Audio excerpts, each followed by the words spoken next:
Test 1, 2. All right. We got 40 seconds. Oh, plenty of time. Twitter's not working, but you know. Fantastic. What's new? What else is new? Oh, now it is. 30 seconds. As Captain Kirk once said to Mr. Spock, what is working? And he replied, not much above sea deck, Admiral.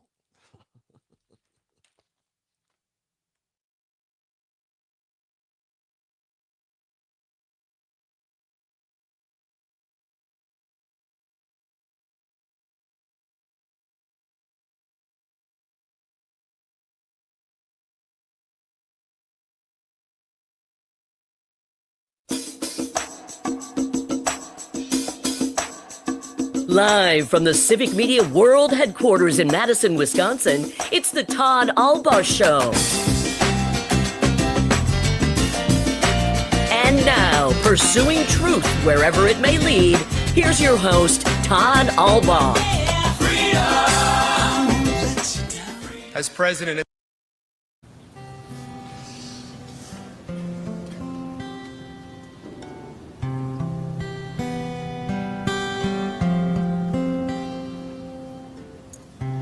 imagine there's no heaven. It's easy if you try. No hell below us, above us only sky. Imagine all the people living for today. Imagine that. Good afternoon, everybody. Welcome into the Todd Allbaugh Show on the Civic Media Radio Network. 7 now, past the hour of 12 noon on this Thursday, January 9th, 2025, a national day of remembrance to former President Jimmy Carter, who had his national service at the National Cathedral, Washington, D.C., about an hour ago. It is the 9th of January, 2025. A great day to be a Wisconsinite. Certainly heavy hearts for many people across the country today. Aaron Zomer's on the board. Welcome in. As we come in, that is the incomparable Garth Brooks, along with his wife, country music star Trisha Yearwood, who performed this rendition in the National Cathedral just about an hour or so ago. It was at the request of former President Carter that these two sing this particular Beatles song at his funeral. The great song Imagine, of course, by the Beatles, which talks about a life and a time and a place that Jimmy Carter imagined, a peaceful world, one that people would get along. Welcome in, everyone. Glad to have you along on this special edition here for the first part, at least. Big show for you today. What's worse in hour number 2. Going to be talking a little bit later about the 119th Congress, what we could possibly expect in Washington, and more state news as well. Of course, taking your phone calls at 855-752-4842, 855-752-4842. Mr. Zommers, welcome in to you on this Thursday. I know you were kind of getting ready for the show. Did you have a chance to watch any of this or not really? I did not. No, I was working on stuff all morning. Yeah, that's fine. I was at a couple of meetings, but I had the service on, and I watched the bulk of it. Couple of interesting political points. We're going to get to that in commentary in a moment. But I want to begin with a couple of cuts from the funeral at the National Cathedral, as we said about an hour and a half ago. All of the former living presidents were there in attendance, along with President Joe Biden, who spoke, and Vice President Kamala Harris in the front row, seated behind the current president and vice president from left to right. It was former President and Hillary Clinton, then former President Bush and Laura Bush, then former President Obama, and right next to him, former and President-elect Donald Trump and Melania. Michelle Obama chose not to come. More on that a little bit later, which I thought was interesting. And also President George Bush, former president, seeming to have a little bit of a commentary himself, but we'll talk about that in a minute. First of all, what was really important, I thought it was a beautiful service, by the way, at the National Cathedral. What's interesting to know is former presidents get to choose what type of a funeral that they want. And former President Carter chose to have a full bird state funeral. In other words, all the pomp and circumstance, the motorcade going up to the National Cathedral, a service at the National Cathedral, chose who he wanted to speak. And several people asking, well, what was Trump doing there? Because, of course, he did not show up to former U.S. Senator John McCain's funeral. That was, it was made known by the McCain family that Trump was not welcome there. And juxtapose that to former President Carter and his family saying that they wanted everyone who wanted to attend. They wanted everyone there.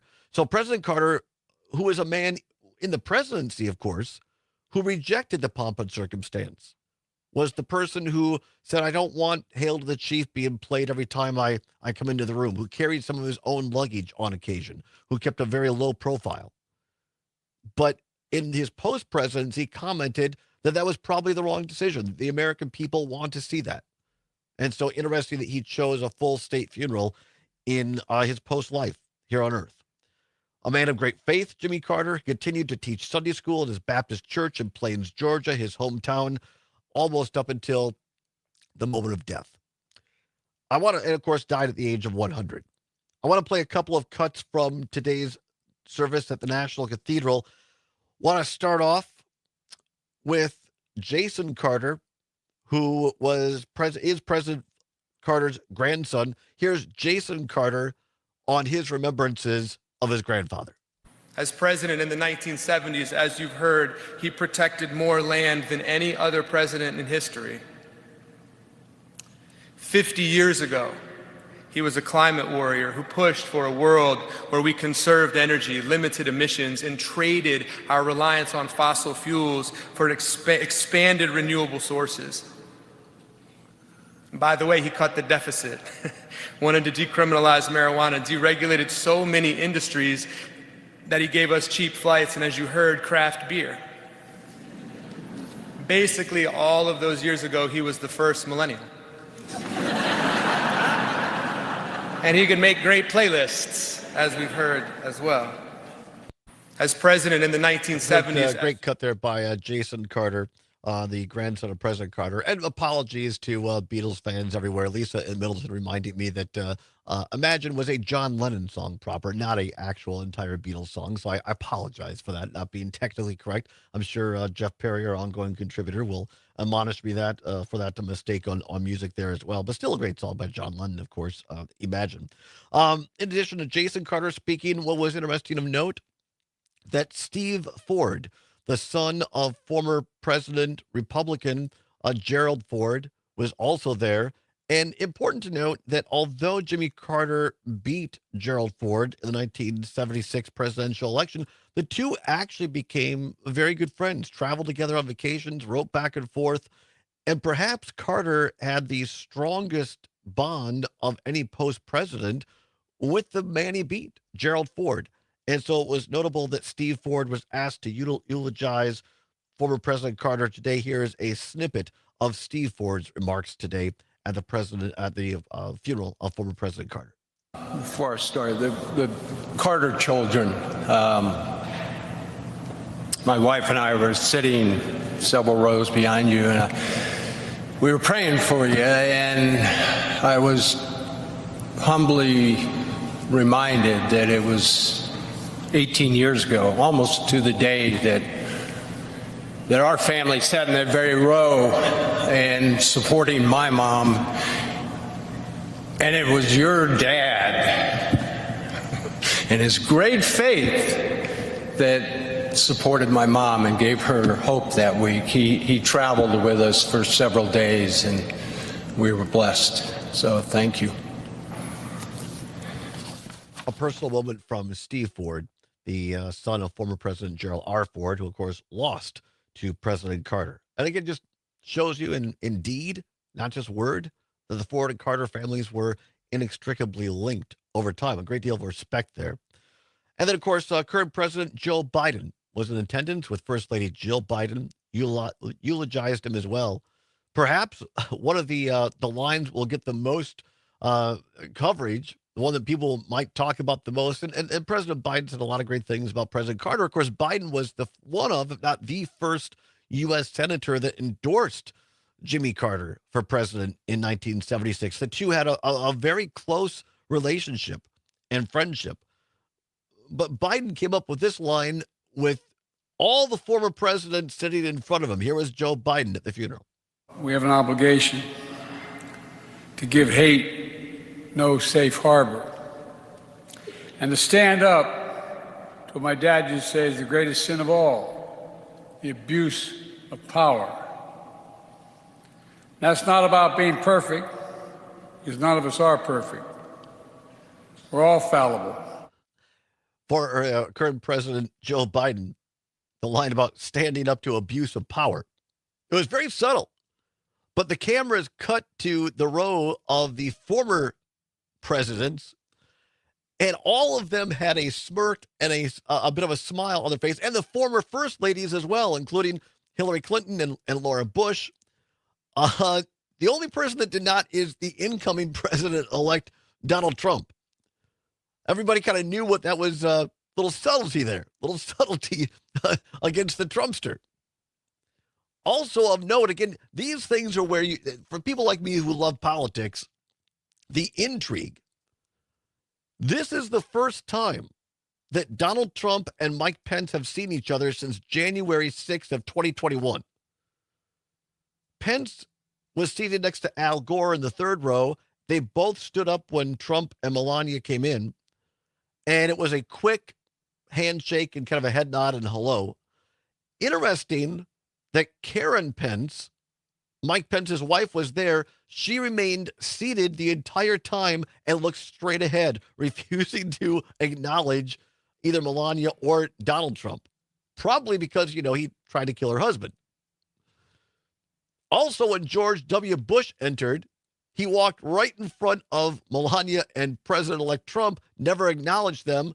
Former President Obama stood up to shake his hand, and George W. gave him a smile and like a quick little stomach pat, as if to say, hey, thanks for taking one for the team and having to sit next to him. I thought that was very interesting. Doug Emhoff, who was seated right in front of the Trumps and former President Obama, did turn around and shake the Trump's hands.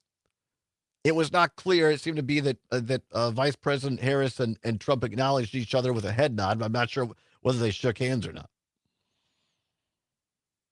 These are rare opportunities when all these people get together in one place like this. And the interactions tells you a lot. All these former presidents and first ladies seem to be very cordial to one another, except when it comes to the Trumps. And by the way, lots of progressive left Democratic folks are going crazy on social right now because Obama had the audacity. He was seated shoulder to shoulder next to Trump, and Trump seemed to be trying to be cordial, and the two were kind of smiling and talking. And people are going nuts on Obama because he talked to Trump. What's the guy supposed to do? He's on national world television. He has to be cordial. It's mostly Trump talking in his ear and him smiling. Yeah. So anyway, it's a day to remember former President Jimmy Carter, who contributed to this world perhaps more in his post-presidency than ever before, as certainly a model for all of us. Back after this, on this National Day of Remembrance, here is Imagine by John Lennon, Garth Brooks, and Trisha.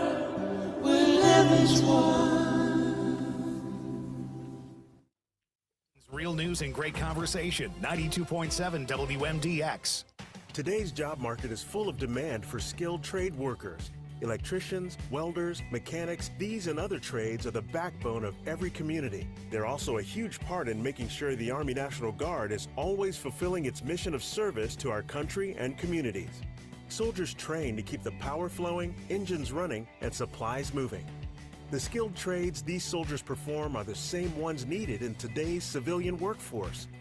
Army National Guard soldiers are on the fast track to learning skills that can set them up for success at home, with companies looking to hire the best. With options from plumber to helicopter mechanic and everything in between, soldiers are able to select the trades that best fit their lives. Their resumes are being built through their paid training and part-time service. Find out how you too can learn a trade profession and serve your community and country by visiting NationalGuard.com. Sponsored by the Wisconsin Army National Guard. Aired by the Wisconsin Broadcasters Association and this station. Attention. If you suffer from consistent pain in your joints caused by arthritis, overuse, or injury, you may be a candidate for a revolutionary therapy that could revitalize damaged tissue. This approach can provide long-lasting relief from pain in your knees, shoulders, hips, and other joints with no surgery, no drugs, and no downtime. To find out if you're a viable candidate, you may request a free consultation from QC Kinetics by calling 608-384-0897. Instead of masking the symptoms, it goes to the root of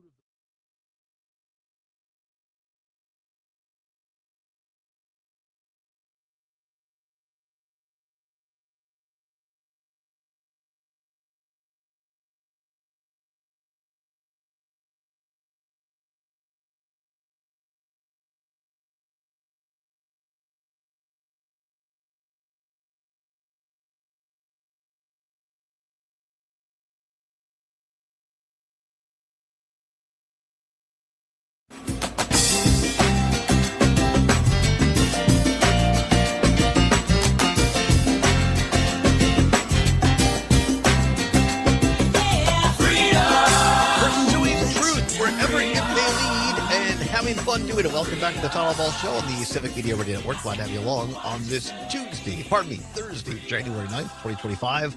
21 now past the hour of 12 noon, taking a few moments to talk about the National Remembrance Service, National Funeral at the National Cathedral, Washington, D.C. for former President James Earl Carter Jr. All of the former presidents, living presidents, were there today, along with all the first ladies except Michelle Obama, who, for whatever reason, was not there. Look, I don't blame her, quite frankly. She would have been seated between her husband and former and incoming President Trump. Not particularly a comfortable place. So Obama took one for everybody else of the former presidents and first ladies and was the person that sat next to Trump. But more importantly, talking about James Earl Carter and his contributions to America. And it was one of those rare moments where, again, everybody came together. Everybody was cordial. And some of the most remarkable words were the pastor that spoke today, which I did not know this, by the way, until today. That growing up in rural Georgia, Jimmy Carter was in I believe it was county that was 75% black and only 25% white in population. And so that Jimmy Carter grew up as a minority in his community. And that fast forward when he joined the Naval Academy and was assigned as a nuclear physicist to a submarine, was chosen by the admiral at the time to be on the team to convert our submarines to nuclear, fresh out of the Naval Academy. Jimmy Carter asked to be, as his roommate on the sub, or his bunkmate on the sub, the first African-American plebe or cadet on a submarine, because he said, I've been a minority and maybe I can help this guy adjust and mentor him. That was from the pastor today. Didn't know that until today. What a unique perspective, being a white person in America, but yet growing up in as a minority in your community. Watching on Facebook, Roger in Stevens Point, listening via WFHR, a great station in Wisconsin Rapids, says President Carter made his humility contagious. We can learn so much from his example, unquote. Well said, Roger. Absolutely well said. 855-752-4842 if you'd like to call in with a remembrance. 855-752-4842. Mark from Paradise Sac. Mark, thanks for calling in. You wanted to comment on the use of the John Lennon song Imagine, which again was a specific request by former President Carter to use at his funeral. And I just find that fascinating. You may not remember, but there's an episode of WKRP where that song featured, where the religious group wanted WKRP to clean up its music because they're playing too many racy songs. That was one of the songs that they wanted banned because it said, imagine there's no heaven. And this was a religious group that was doing it. And for a deeply devout man like Jimmy Carter to request that song, kind of echoes back to a comment that Roger Williams made, about the 30 Years' War in the mid-17th century, that people were slaughtering Protestants and Catholics were busily slaughtering each other there over little details about religious doctrine, and he just saw the tragic consequences of that. And now that Jimmy Carter has requested a secular song to be sung at his funeral, is just a kind of heartwarming, in my mind, heartwarming. That because it is a song that actually expresses universal brotherhood, that rather than and using that broadly because sisterhood as well. That Sure.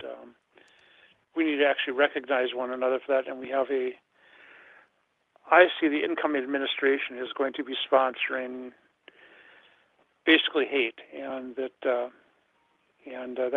tragedy, and we have to try to overcome that and confront it. And it's kind of tough to confront it with love, but I guess confront it we must.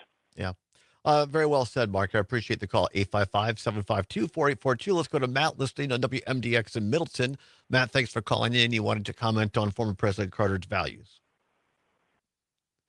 Yeah, I just wanted to remind or just look at the complete contrast to Donald Trump and the values of MAGA, or what we know of it so far.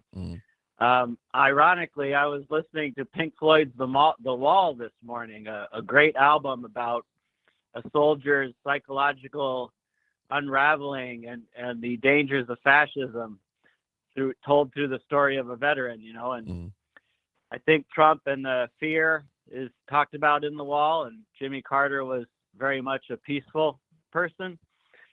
And I guess my hope today is that this coming together can maybe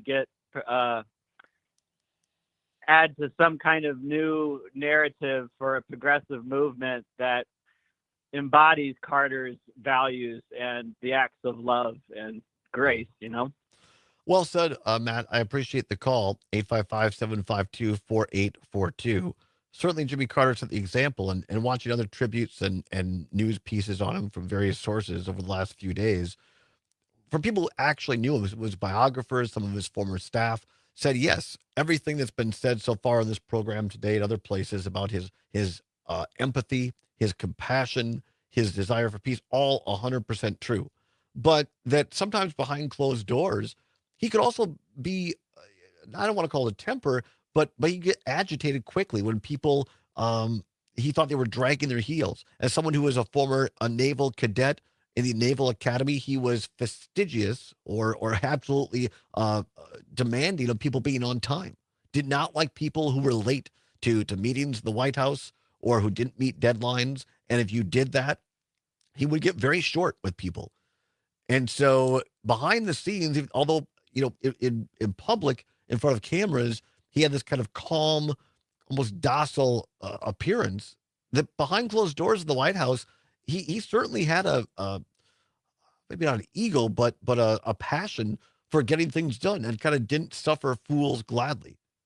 And I think that you need that balance, in my opinion, to get things done, like the Middle East peace accords, which are one of the markers of his presidency. And he did accomplish many things that unfortunately history has overlooked. But perhaps his greatest achievement was his post-presidency. Zommers?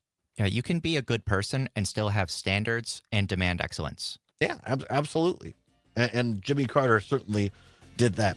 We're going to come back, turn the page a bit, take a look at the other national story this hour. Of course, what's going on in Los Angeles. There simply are no words. CNN calling come back after this. Sorry, I ran out of time. I didn't do the time. To say apocalyptic. Great conversation. 92.7 WMDX. Your news, conversations, and a whole lot of fun. It's all on your local Civic Media radio station or the Civic Media app. I'm Stephanie Hoff for the Midwest Farm Report, along with you midday on a Thursday. Whey protein has kicked off the calendar year on a high note. Bryce Windecker joins us with an explanation. He's a dairy broker and analyst with Everegg. It's a really interesting equation. It's not so much dry whey being high in demand. It's because it's short in supply. A lot of our whey has been diverted into high protein manufacturing, like whey protein concentrate 34 and 80% isolate products. And a lot of that's getting made into sports nutritional products. A lot of these keto Tony, you're protein too kind. bars. You pick up a protein bar, the first 4 ingredients are usually some type of whey. So we're figuring out a lot of different ways to utilize the whey, and that's pulling a lot of whey out of the powder machine.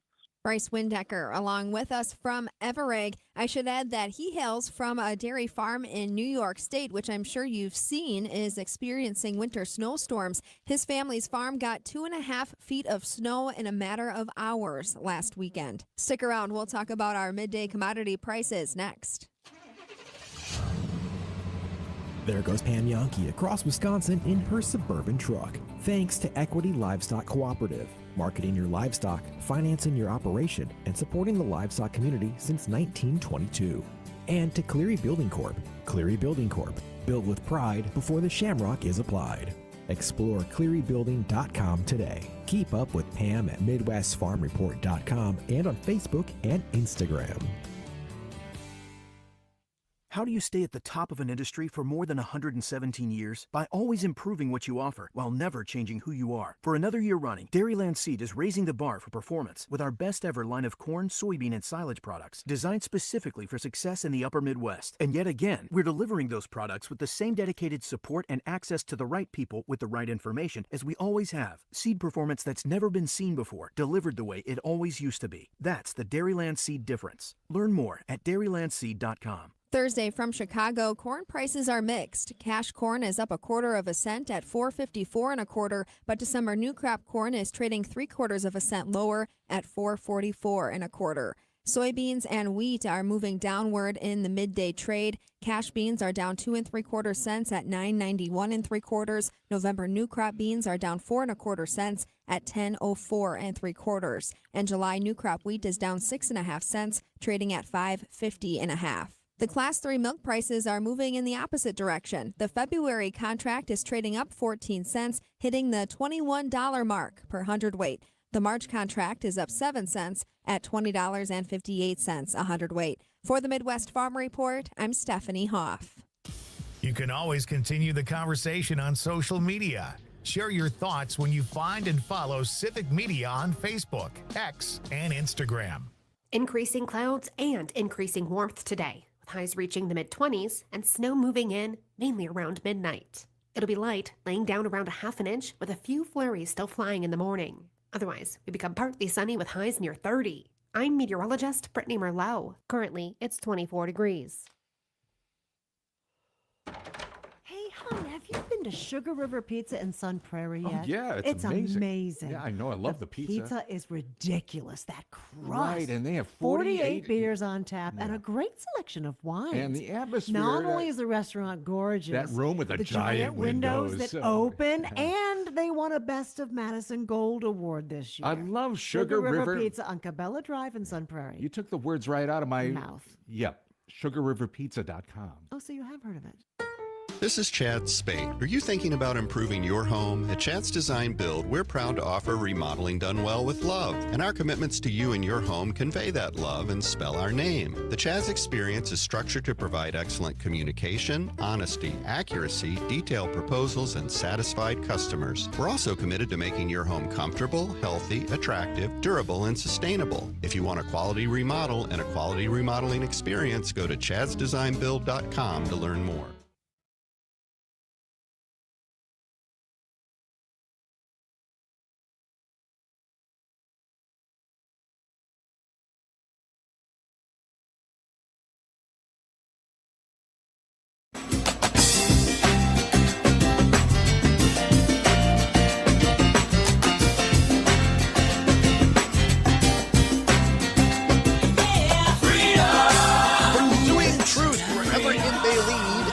Having fun doing it. Welcome back to the Todd Allbaugh Show on the Civic Media Radio Network. 34 now past the hour of 12 noon on this Thursday, January 9th, 2025.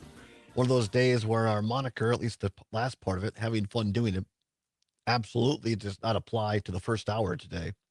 No fun at all for folks of SoCal, Southern California.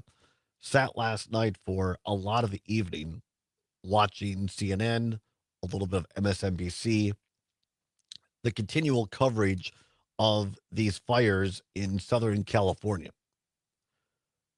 And I understand it's a California issue, but a catastrophe like this becomes a national story and a national issue. And my guess is there's a lot of people who are listening to this program across the state of Wisconsin who either have friends or family in Southern California or have at least visited it.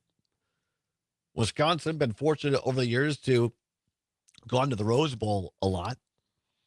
Been there myself 3 times for the Rose Bowl. Have friends and family in Southern California who just stayed with them here last month when we were out there for the Wisconsin Badger USC game. So I want to just quickly, not quickly, but I want to take a few minutes to touch on this. It's absolutely devastating. And if you're familiar with that part of the country at all, to kind of set it up for you, you have downtown Los Angeles, and then kind of to the north and west of that is the Pasadena area, and then just north of that, Glendale and Burbank, and then to the west of that, along Santa Monica Boulevard, which goes from the coast, the Pacific Coast, all the way to downtown L.A. You have Santa Monica. And then just north of Santa Monica, it all kind of course, if you're out there, it all kind of runs together, right? It's hard to know where all this kind of, where the lines are because it all feels like one big place. But you have Pacific Palisades, this community just north of Santa Monica, and then it goes up to Malibu. Pacific Palisades largely has been wiped off the map with this fire. And it happened so quickly that the Santa Ana winds came down off the mountains and just, they were like 90-mile-per-hour winds in the middle of the night that took these sparks and just tore through this town. They're estimating now, and this is just early estimates, that so far the damage is north of $50 billion. It's just heartbreaking. There are really no words or adjectives to do it justice. I talked with my friend Nelson, who we stayed with out in Los Angeles here a couple months ago. He is thankfully south of the worst of this little place called Santa Fe Springs. So not by, for the time being, he and his family are safe on their home. But he said even that far away that the air is just filled with ash and soot and these little burning embers once in a while. And so the people are, according to him, someone on the ground in Los Angeles area, there's just a real panic in some parts of the greater Los Angeles area. Traffic has been snarled, to say the least. And if you've ever visited Los Angeles, traffic is no fun in normal times. I like to tell people who've never been there, just plan, it's an hour for anything. Got to go get groceries, an hour. Got to go to get a burger at McDonald's, an hour. Want to run to Target, an hour. Now, that's a slight exaggeration because, there are neighborhoods where you have things that are going to take you less time. So traffic is never fun in Los Angeles area. But according to my friend on the ground, that people are just getting panicky. They're trying to evacuate, pre-evacuate, thinking some parts of Los Angeles that are not directly affected by these fires right now. The utility companies are saying, stand by, your electricity may be cut off presumptively to hinder any more fires from starting. And now there are investigations into the Palisades fire that this may have been arson. And of course, there's lots of misinformation, as these things do, on all kinds of socials. Lots of blame games going around, much of which is not true. I want to give you a little taste of this. Here's just some snippets from CNN's coverage of this so far today. By the way, Carol works here at WMDX in Madison, says, I have a friend near the Eaton office, or pardon me, near the Eaton fire. She's near Highway 210. She is safe at the moment, was out of power for 24 hours, and is hosting 2 people and 3 cats, friends who had to evacuate. Thank you, Carol, for sharing that. And that is a story that has been repeated, that the people are seeking shelter with their friends or animals. I saw one story last night where there was a 1-bedroom apartment condo, whatever it is, housing 11 people and several pets in shelters. Carol also comments, according to her friend, air quality is atrocious. She got out her stock face masks again. Oh, the face masks. Yeah, everybody has wearing face masks again. The last thing she needs is the president-elect talking about Governor Newsom. Yes, that's part of what's going on. Is the president-elect, of course, making this political, saying things that are just patently not true, trying to blame in part. So what's happened is there have been areas where the fire hydrants no longer work. And this trying to be politicized by Republicans, that somehow this is Governor Newsom, the Democrats' fault, or the local elected officials, and trying to blame it on the protection of smelt and the fact that you couldn't have water come out of the Pacific to fight these fires, which is patently false. First of all, the protection of this fish, this smelt, is federally regulated. It's a federal plan. Governor and state people have nothing to do with it. And the water is coming from reservoirs, which, according to credible reports, are full. The problem has become twofold, the challenge. A, this is an unprecedented event. Some people last night were calling it the quote-unquote big one, which is normally associated with earthquakes in L.A. But this was the quote-unquote big one in terms of a fire, that there was almost no plan that you could have put together for this magnitude of an event, unprecedented because of the high winds. This is normally in January in Los Angeles. You have the mudslides, you have rain going on. And the fact that this fire is happening now is just beyond belief. Number two, a lot of people at the lower elevations were trying to wet down their grass in their houses so they didn't catch fire. And so that lowered the water pressure higher up elevations, which meant the water couldn't be pumped. So very complex, as these things usually are. And people running in with misinformation early. And of course, unfortunately, we saw this in the New Orleans disaster a couple weeks ago, when the guy ran through the Bourbon Street with the truck, and immediately President-elect Trump took to Twitter, along with Fox, to blame this on a quote-unquote illegal person who had crossed illegally, that the truck that was used to cross the border, all found to be factually false. That in fact, it was a American who was born in America. This was a rented truck. And yes, it had been in Texas. It was because it was rented by someone else. So these early rushes to make things political are extraordinarily destructive and unhelpful. What folks in Southern California need right now are our thoughts, our prayers, our good vibes, and if we could afford it, our donations to credible, helpful events. I want to go to one of our longtime callers, and L.A. Tom, who is in the Los Angeles area. Tom, your call could not be more timely. I appreciate you taking time out of what I can only imagine to be an overwhelming day. First of all, I'm sorry we're talking under these circumstances. Number one, how are you, your friends, and your family doing at this hour? We're doing good. We've had a few friends that have lost their houses completely. We haven't had electricity or cable, or I'm sorry, not cable, internet for 2 days now. What people need to realize, though, about this fire is that it really is all about the winds. If you have someone dropping water, from the helicopter, and you have a 70-mile-an-hour wind, it's not going on the target place where it needs to go.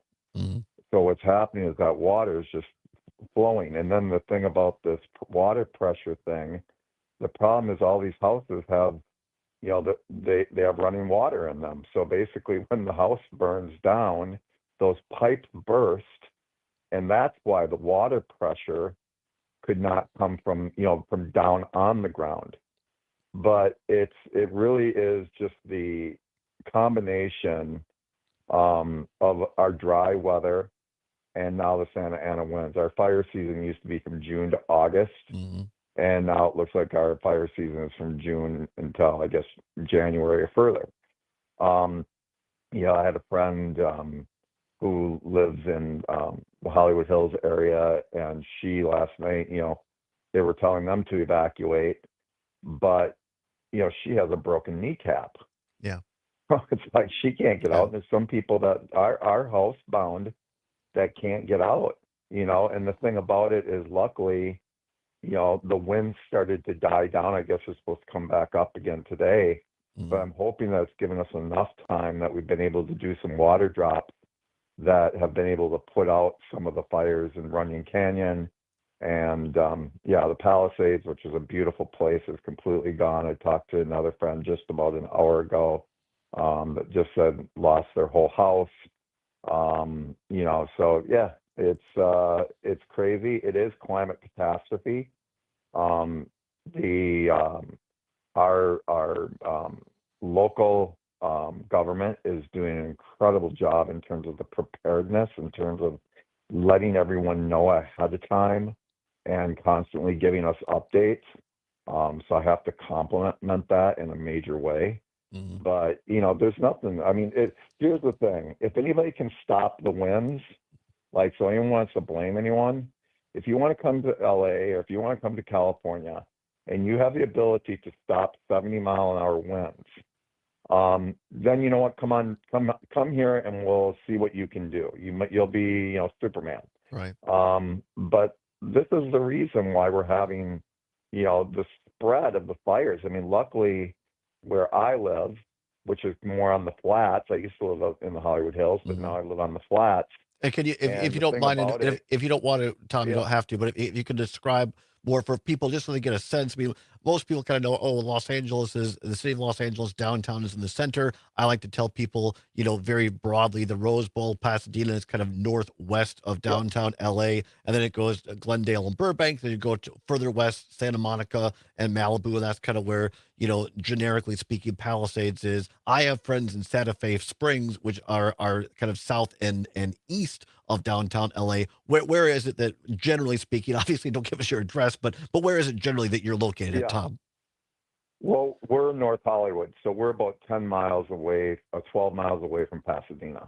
So, and Glendale, we're about 5 miles away to 7 miles away from there. So you are not that far from where a lot of these things are happening. No, not at all. We're far enough away. I'll put it this way: with these high winds, if somebody, let's just say, this is what I'm so amazed by, Todd, is that LA County alone is 10 million people. And I'm honestly surprised that our area, some Nimrod hasn't gone and just lit a match or whatever in the area. Well, because the thing is, if you get one little fire, right, you're done. Well, help us understand some truth here, Tom. And I still appreciate you taking your time during this a very difficult situation, because this is really enlightening, puts a great lens on this for our listeners and viewers. Help us understand the truth here, because what we're seeing on socials and other places is now that it appears that there's an investigation whether arson was the cause of this Palisades and the start of this fire, and there are reports, unconfirmed, that there are other people going around just being yahoos to light more fires. Is there truth to that from local reporting from Los Angeles, or is that just internet stuff? I think that's internet stuff. I mean, there might be some truth. There's truth to everything, of course, right? Right. Or they find little truth nuggets to everything. But honestly, a lot of times what happens is, again, we are the largest place in the country. LA, Tom, not to cut you off, we're up against the clock. Are you able to stay with us for through the break or not? Sure. All right. Stay tuned. More reporting from LA Tom in Los Angeles on this tragedy that's striking Southern California. It's the Allbaugh Show for a Thursday on the Civic Media Radio Network.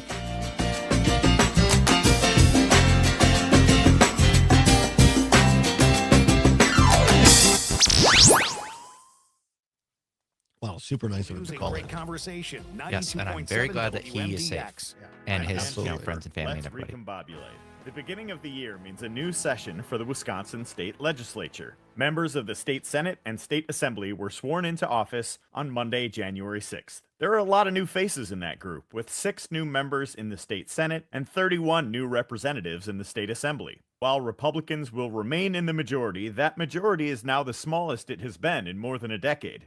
The days of the GOP supermajority are over. After last year's elections under new, fairer maps, We'll see if those smaller majorities lead to more compromise in a legislature that's been dominated by the right for nearly 15 years. Just a handful of seats make the difference now between a Republican and Democratic majority, and there are many more opportunities now to bring accountability to legislators, especially those in competitive districts. And in a healthy democracy, that's the way things should be. Find all of Dan's work at the Recombobulation area and on our website at civicmedia.us.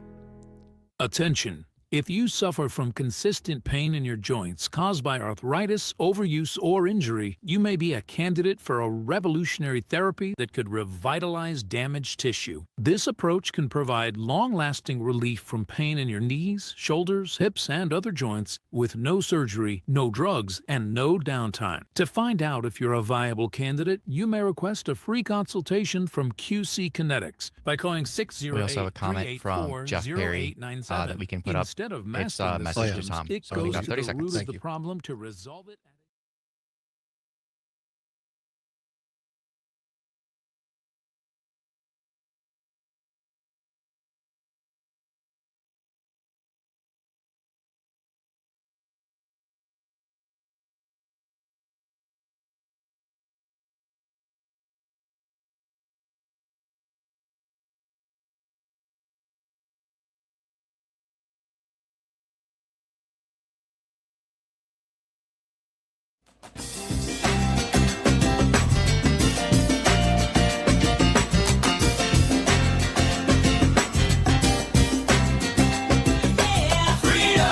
Welcome back to the Todd Allbaugh Show on the Civic Media Radio Network, 9 before the hour of 1 o'clock here on this Thursday, January 9th, coming up at hour number 2, What's Worse, taking a look at what's ahead in the 119th Congress as well. But right now we are honored and grateful to be joined by our longtime listener, L.A. Tom, joining us live from Los Angeles, California, where this tragedy has unfolded in the last 48 hours. Tom, thanks for staying with us to the break. Our ongoing contributor and friend, Jeff Perry, writes this on Facebook, watching us live on Facebook, says, best wishes to you, L.A. Tom, and your friends and loved ones. Stay strong. I can't even imagine how terrible this must be, unquote. I think Jeff speaks for a lot of us, Tom, that we're out here in Wisconsin. We have friends and family out there in L.A., the greater L.A. area. It just feels like I feel helpless watching this unfold. I can't imagine what it's been like to be right in the middle of it. Yeah, tell Jeff thank you, and all the listeners thank you. Yeah, to answer your question about the reasons for the fire, I mean, again, you know, we're a huge place. LA is really a tapestry of towns. Mm-hmm. You have LA downtown, but basically everything else is kind of a tapestry of town, even though that town might be 400,000, 500,000 people. You know, North Hollywood is 300,000 people. Right. You know, that's three Green Bays. Yep. You know, so I mean, it's just insane the number of people. So what happens sometimes is you're going to have people that are homeless, which does happen here because we are a warm climate. And these people at night, when it gets cold, they may start a fire, you know, to stay warm.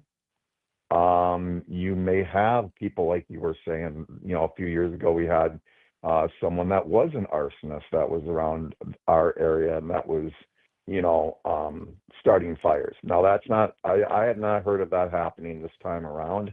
I don't know what it was that, you know, did it. People can, you know, say whatever they want to say. Well, that's why I wanted to I ask just you think it's directly, more because important for us. what's being reported Yeah. locally are your local news. I always trust local news sources the most, because there was video, and again, we have to be so careful, particularly in this day and age, when people say, "Oh, here's a video." You have no idea where this is really from, but there was alleged, keyword alleged, video from last night from somebody in the near the worst of it, that was allegedly starting new fires, you know, far enough away where it was very likely that they were through the air, through soot or ash. And there were allegations that there were people basically taking advantage of this tragedy just for the hell of it, and starting new fires. But again, that's what we see out here Yeah. and on social. And that's why I wanted to ask you what you're hearing from local, whether it's KCAL or whatever you're watching or listening to out there, what they're Yeah. reporting. Yeah, I mean, I think it's so interesting is, you know, on social media, they also have the Hollywood sign burning down. Right. You know, I mean, that's not happening. Which has not happened to this point. No. Yeah. Not at all. Not even close. It's it's Runyon Canyon, which leads up to a forest area. I mean, it's more places that are in the hills that are more forestry type of area. It has nothing to do with by the way, raking or anything like that. Right. This completely has to do with winds and dry weather. That's what this has to do. And give with. us a sense, Tom, if you would, from being there on the ground. I mean, like I say, my friends in Santa Fe Springs, which are much further south, they say even down there that the air is just smoke filled and they're seeing ash and everything down there. I can't imagine, you being only 7-8 miles from some of the actual fires. What is the air quality like? Are you able to go outside at all? And do you feel safe right now? I feel safe just because I'm in really bad tragedy stuff. I stay pretty calm actually. So I don't. I'm a hyper person, as everyone probably knows, but I'm very, very calm when it comes to like high drama situations. So I actually feel good, okay about everything. The weather-wise, it's a beautiful day here. I mean, the thing is, you would be like, oh wow, it's just another day in LA. Sun's out, everything's there. But yeah, the smoke is definitely there. You definitely need to wear a mask outside if you're going to be outside. They are recommending that people stay indoors as much as possible. But if you go out, be smart enough to wear a mask. No mandates or anything like that. Just that is what they recommend. But yeah, I mean it's a tragedy. I mean, to think that the Pacific Palisades is gone is just like it's just insane. Well, and that's like I why, said, not it to has cut you off, with but the wind. I've only got about a minute and a half left Yeah. here. My last question, I know it's too soon to ask where do we go from here, but to your point, I mean, there are grocery stores, schools. I mean, everything that we normally take for granted for some of these folks is gone. I can't imagine just like what do people do at this point? It is everything. Everything over that area is definitely gone. Right. I mean, this fire has gone all the way from Pasadena, which is to the east of us, all the way to Westlake Village, which is completely the west. So I mean, it has gone. It has reached a great number of areas, and Runyon Canyon, which is right above Hollywood Boulevard, in that area. That's why it was very, very scary last night, because they were talking about people in the Hollywood area. But the thing is, it is the wind started to die down. When the wind started to die down, they could pour water over the fires from these helicopters or whatever, and then they actually hit their target. Yeah. But when the wind is blowing so hard, that water goes away from the target, and then they can't put the fire out. So that's the big thing. So hopefully the winds will stay down. And if the winds stay down, we're going to be, in good shape. But all those people that lost their homes, I just had a friend that was just calling me right now that, apparently lost their home. It's devastating, but we got to get a hold on climate catastrophe, and we got to get a hold of it fast, because otherwise other people in other states will be, running into the same thing. I think about Wisconsin. If you didn't have the water and the snow, and you have the wind chills that you have, that's what I'm talking about. Those heavy LA gusts Tom, of wind. up against the clock. I can't thank you enough for taking time Thanks, out. Please Todd. stay safe. Our thoughts and prayers are with all of you out there in Los Angeles. Feel free to call in anytime. Stay safe, my friend. Appreciate LA Tom calling us in and giving us an on-location report from Los Angeles. Back with Hour 2. Don't go anywhere. It's the Allbaugh Show on Civic Media.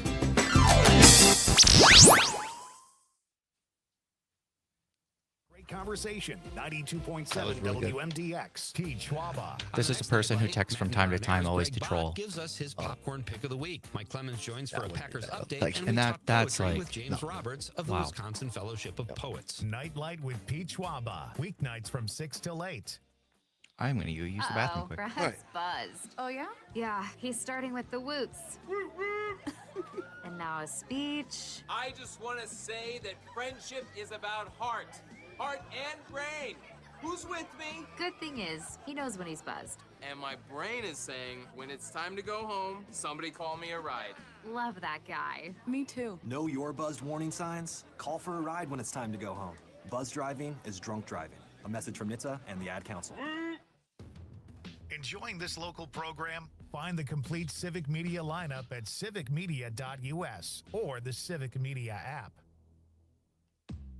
This is 92.7 WMDX Columbus, Madison's home for real news and great conversation. A civic media station. This is a special report from ABC News celebrating Jimmy Carter. I'm Michelle Franzen. World leaders, including five living American presidents and first ladies, gathered at the National Cathedral in Washington, D.C. to honor and bid farewell to the nation's 39th president. Longtime friend President Biden delivered the eulogy. President Biden said the definition of a good life is making every minute count, and that's the life his dear friend Jimmy Carter lived. He showed us what it means to be a practitioner of good works and a good and faithful servant of God and of the people. The president said Carter never let the tides of politics divert him from his mission to serve and shape the world. Jimmy Carter's friendship taught me, and through his life taught me, the strength of character. Karen Travers, ABC News, Washington. Carter's casket now making the final journey to Plains, Georgia. He'll be buried next to his wife, Rosalind. This is ABC News. This is your local civic media radio station. Want to hear even more? Anytime? Find all of it at civicmedia.us.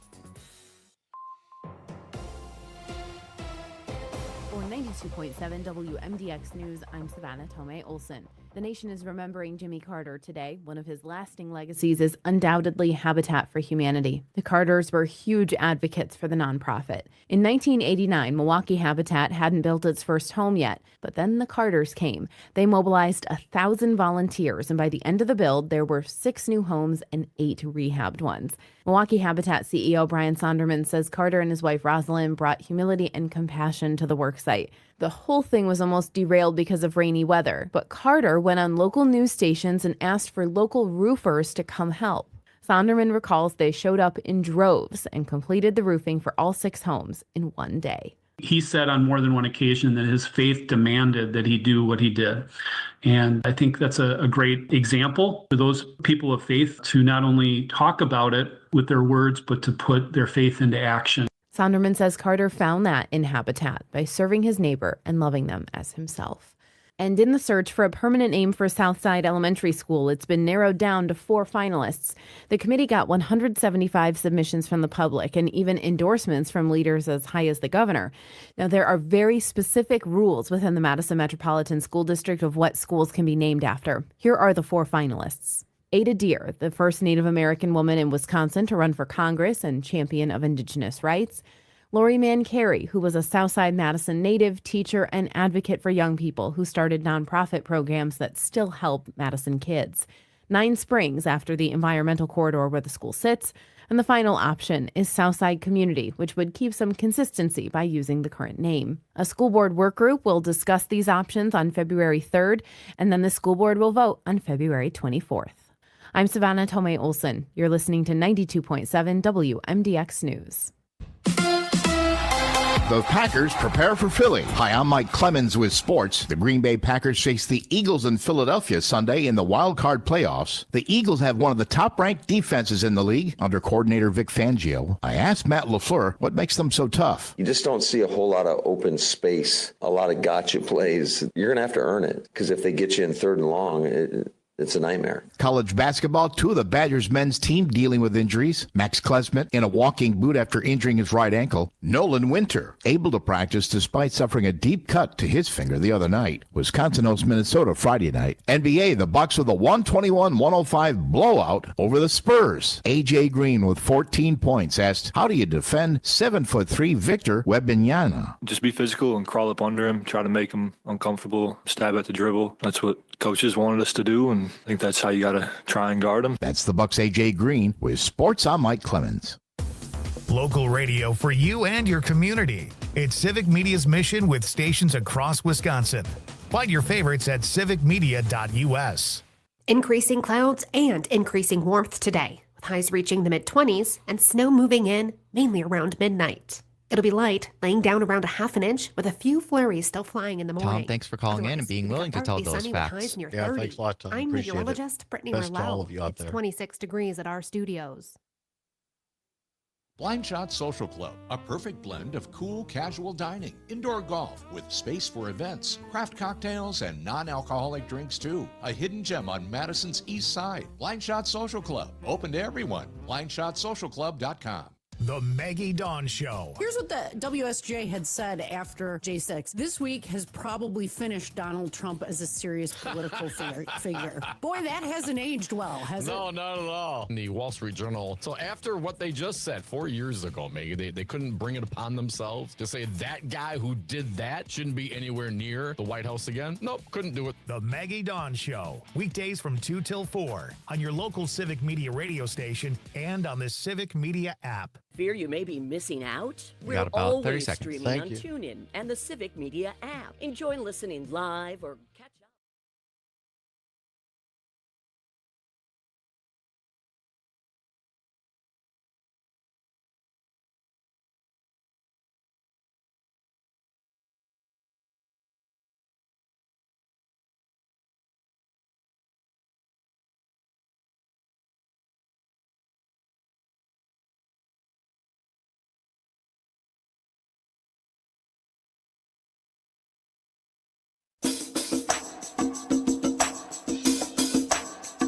Live from the Civic Media World Headquarters in Madison, Wisconsin, it's the Todd Allbaugh Show.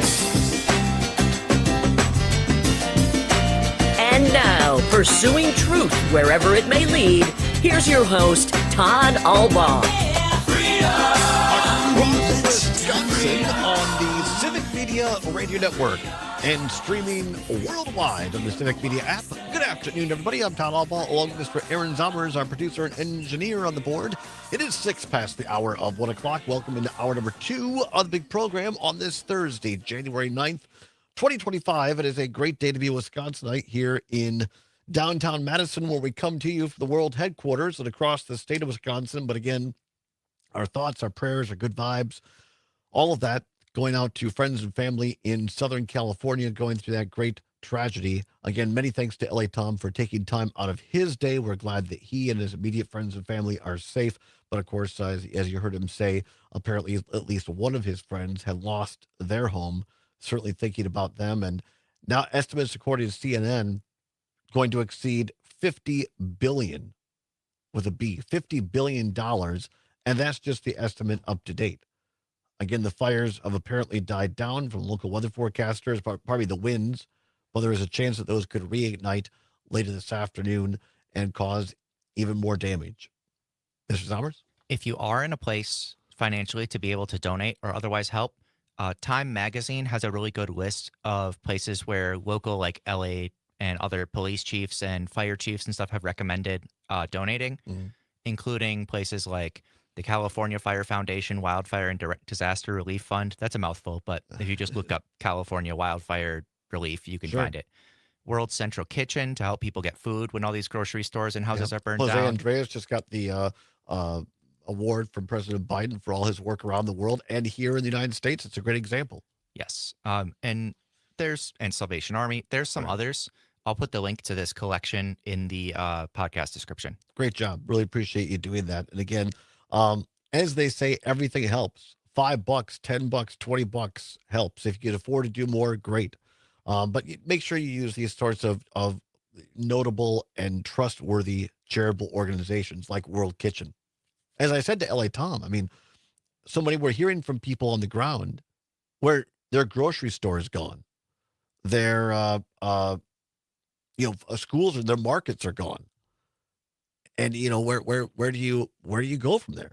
So we're going to need organizations like World Kitchen to come in and provide basic necessities for folks here in our own country.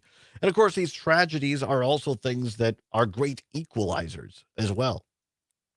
As LA Tom kind of noted there, where a lot of this damage was done, there are everyday folks like you and I, but there are also celebrities living in this area.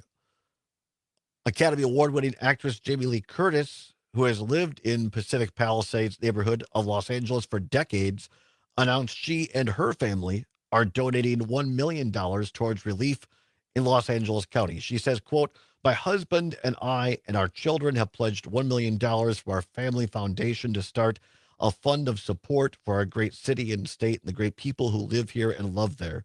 Curtis wrote in an Instagram post noting neighbors and friends are banding together to save each other. She goes on to say, it's gnarly, you guys. It's just a catastrophe in Southern California.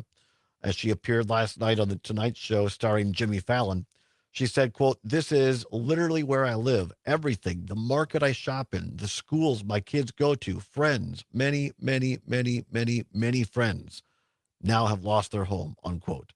Curtis said she is in communication with state and local leadership to determine where her donations need to be directed, quote, for the most impact, unquote.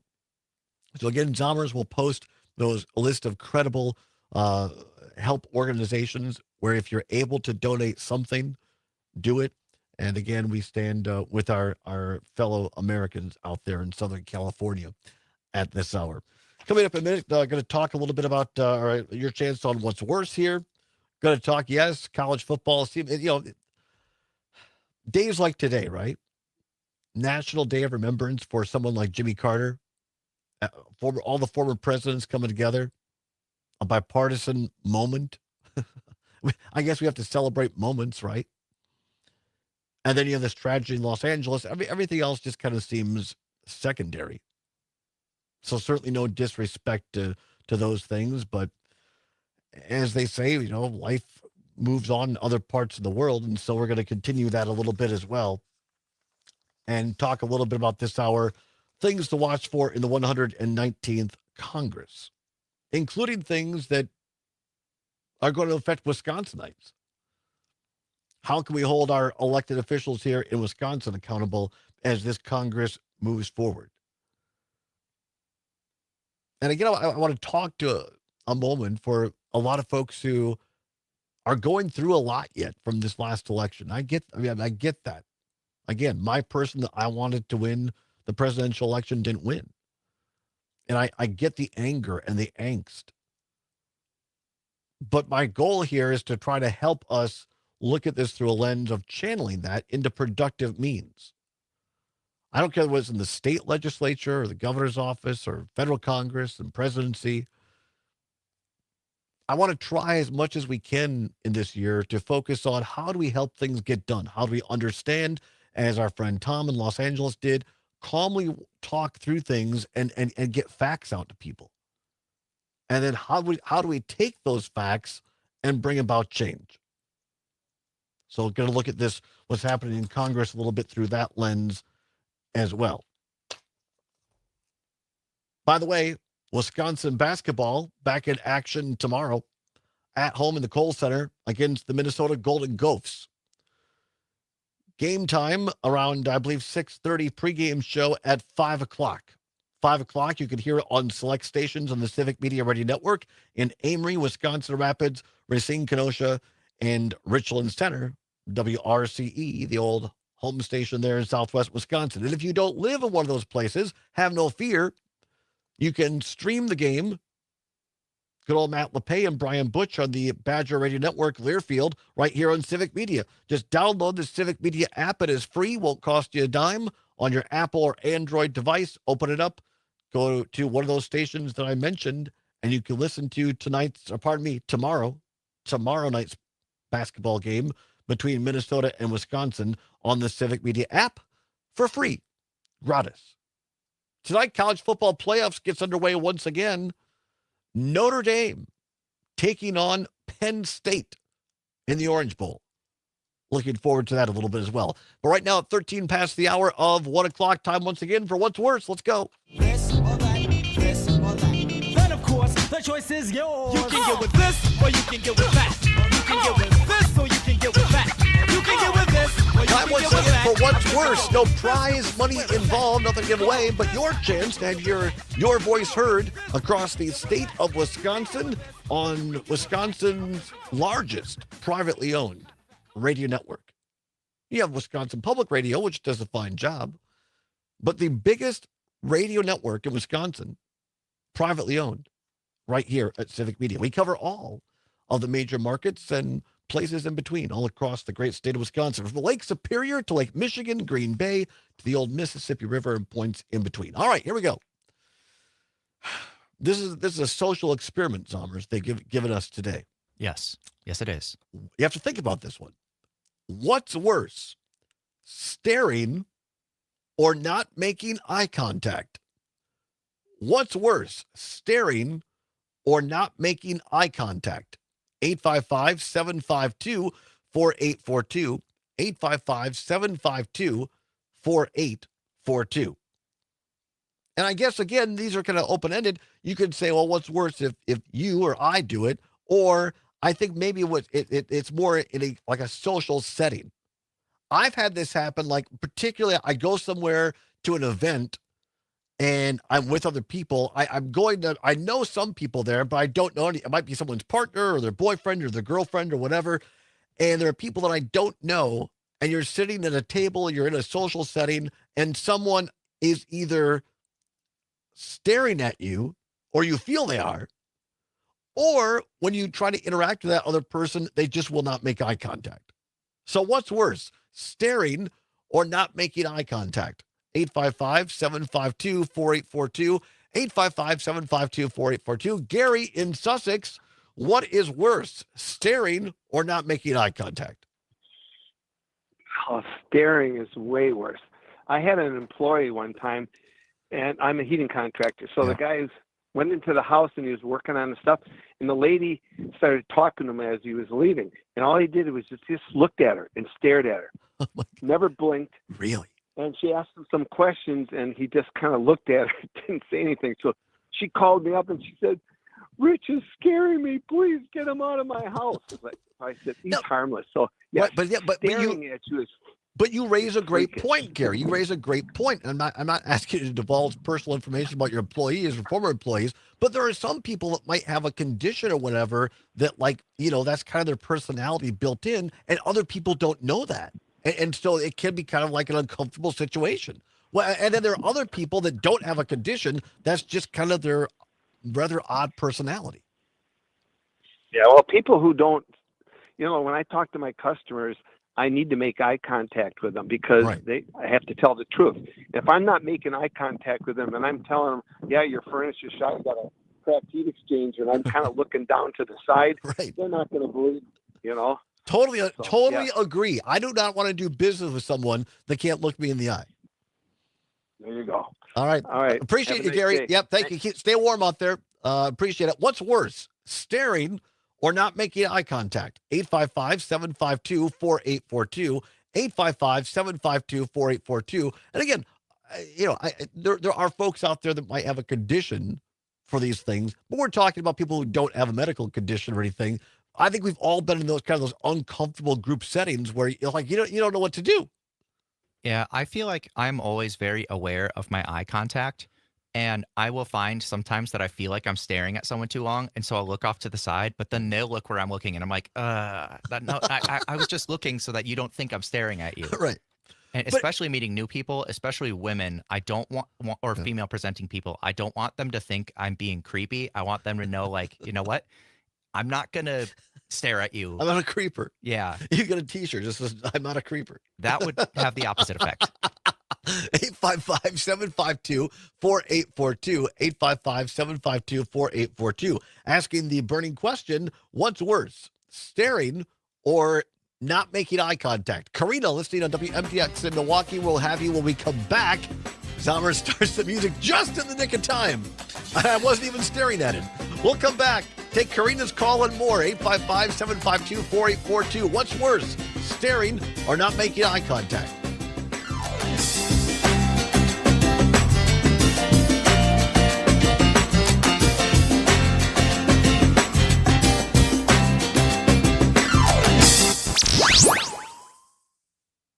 And I don't mention that I do that a lot, that I think about eye contact, because then it makes me sound creepy anyway. With Garlic Healthy Cholesterol Formula. Garlic helps maintain healthy cholesterol safely and naturally. It's odor and taste-free, and Garlic is a world leader in garlic potency.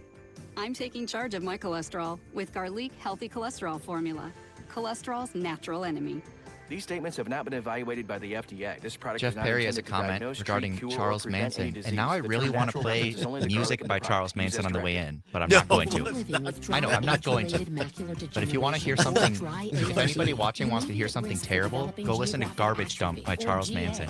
GA can be It's so bad. unpredictable and progress rapidly, leading to irreversible vision loss. Now there's something you can do to slow it down and get it going slower. Izervay is proven to slow GA progression. Izervay gets GA going slower. Izervay or avacincaptad pagel is a prescription eye injection used to treat GA. Don't take it if you have an infection or active swelling in or around your eye. Izervay can cause eye infection, retinal detachment, or increased risk of wet AMD. Izervay may temporarily increase eye pressure. Your vision may be impaired after an eye injection or exam. Don't delay. Ask your doctor about Izervay today.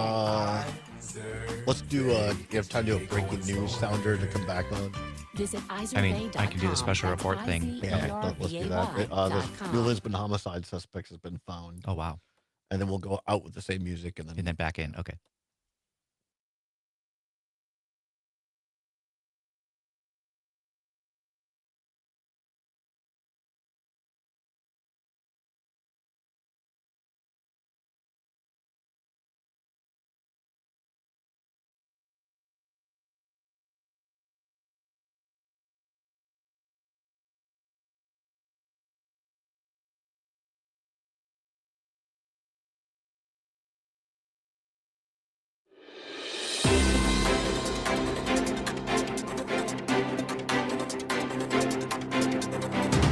And good afternoon, everybody. It is 21 past the hour of 1 o'clock. A Civic Media News special report. According to Channel 3000 WISD, the TV CBS affiliate here in Madison, headline, the New Lisbon homicide suspect has been found. Dateline, Juneau County. For those that might not be familiar, Juneau County is just to the north and west of Wisconsin Dells. According to WISC TV3, Virgil Few, the suspect from the December 30th New Lisbon homicide that killed a woman and two juveniles, has been found in Juneau County, according to a post on the Juneau County Sheriff's Office Facebook page. Few faces 3 counts of first-degree intentional homicide. Elizabeth Kolba, 33, was identified as the woman victim. The 2 juveniles were 12 and 13. One of the minors was reported missing in Monroe County. During the search, the bodies were discovered in a New Lisbon home. It appears, keyword appears at this hour, Virgil Few has been captured alive and will stand charges on this first-degree intentional homicide, 3 counts in Juneau County. Again, the headline at this hour, Virgil Few, the suspect in the December 30th New Lisbon homicide that killed a woman and 2 juveniles, has been found in Juneau County, according to a post on Juneau County Sheriff's Facebook page, and he faces those counts of first-degree intentional homicide. Civic Media will have updates throughout the day. For now, I'm Todd Allbaugh, Civic Media News Special Report.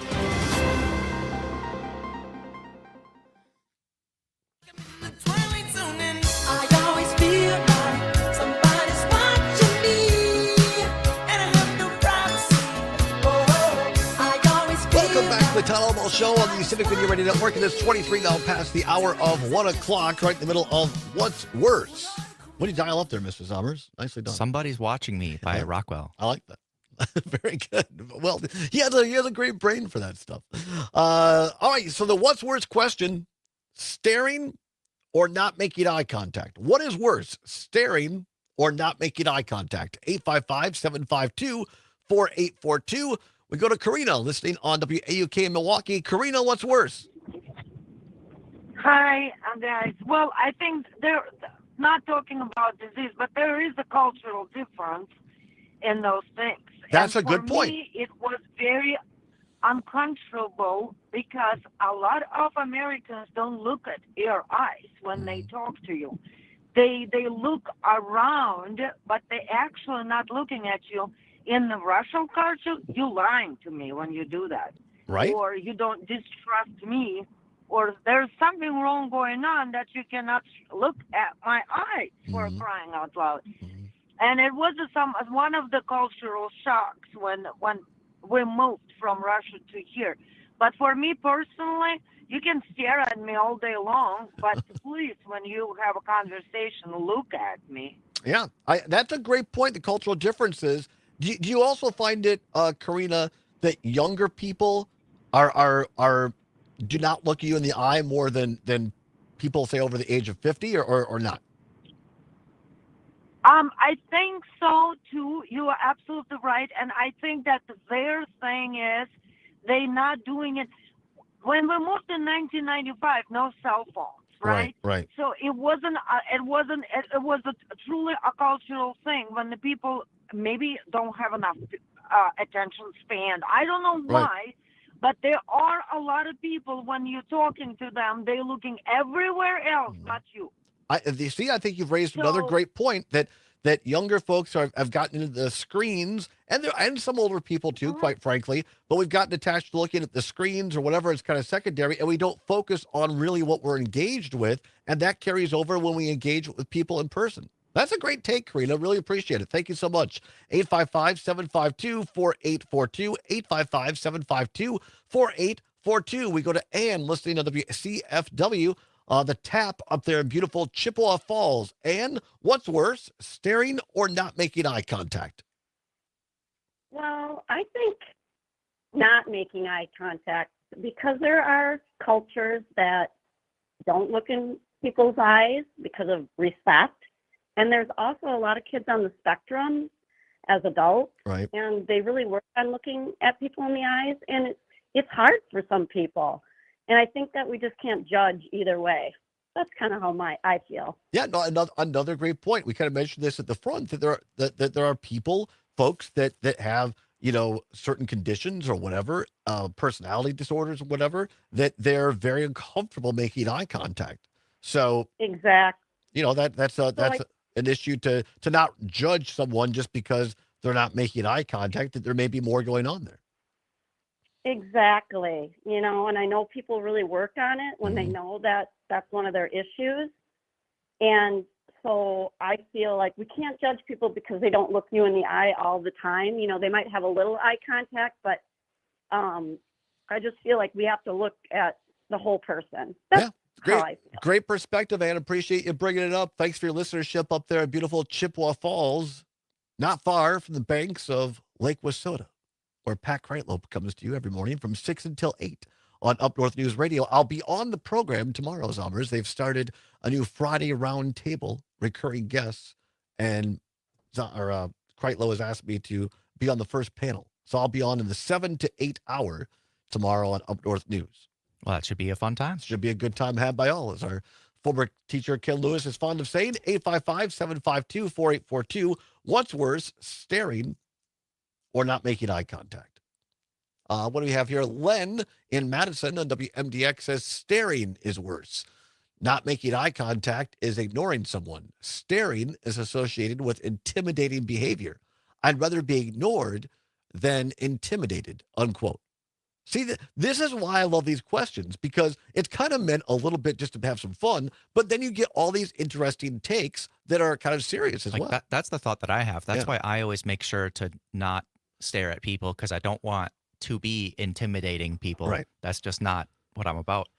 But I will say, if you think about it in the context of, let's say you're going on a date with somebody, right? Not making eye contact is definitely worse. Yeah, I mean, if you're having a coffee or certainly dinner and you're not looking at the person you're there on a date with, my guess is you ain't gonna get a second date. If you have some eye contact, sure, but like basically none, no, that's not gonna work. No.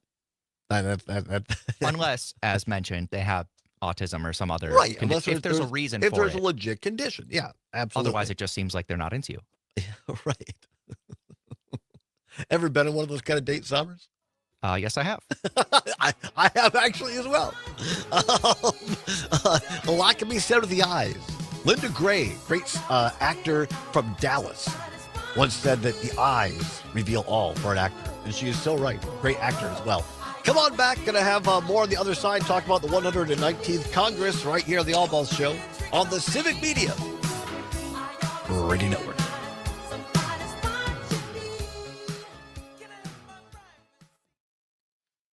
Real news and great conversation. 92.7 WMDX. Your news, conversations, and a whole lot of fun. It's all on your local Civic Media radio station or the Civic Media app.